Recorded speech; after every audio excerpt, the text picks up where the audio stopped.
General Motors is under growing pressure to compensate victims and families for a deadly ignition switch defect that prompted the recall of 1.6 million GM cars. Terrell Brown is here with the latest on that story. Good morning, Terrell. Vanita, good morning to you. A class action lawsuit has been filed against GM and could grow to include millions of people.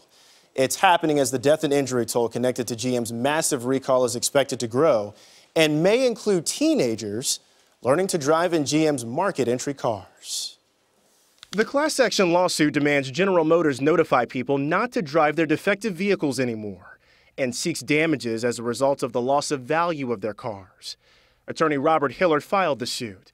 He also represents the families of 18-year-old Natasha Weigel and 15-year-old Amy Rademacher, killed in a 2006 crash blamed on a defective Chevy Cobalt. You have all of America buying this car, probably using it mostly like one of my clients, to teach their teenage children how to drive, thinking it's made by GM, it's going to be safe, and all the while GM in their own filing cabinet had information to show that this defect is a life-changing event if it occurs to you in the wrong circumstance. GM connects 12 deaths to the recall of its 1.6 million Chevrolet, Opel, Pontiac, and Saturn models.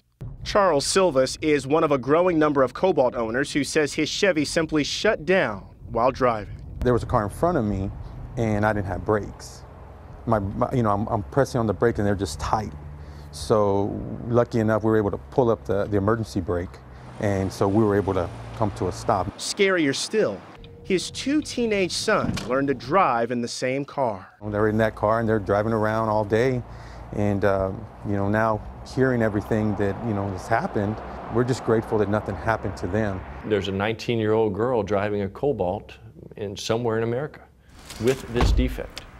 So then you have her life in danger. You have the lives of the people driving around her in danger. How do you reach out to all of them? How do you make sure that this defect, which could have been fixed on the outset, is now fixed on the back end? Hillard tells CBS News a conservative estimate of what General Motors could be forced to shell out if his class action lawsuit is successful: $6 billion. GM is not responding directly to the suit, but has apologized and said it'll take care of its customers. Meantime, Congress, federal prosecutors, and GM are all investigating why it took the company so long to recall affected cars, when documents suggest it may have known about the defects a decade ago. Anthony. Terrell Brown. Thanks, Terrell.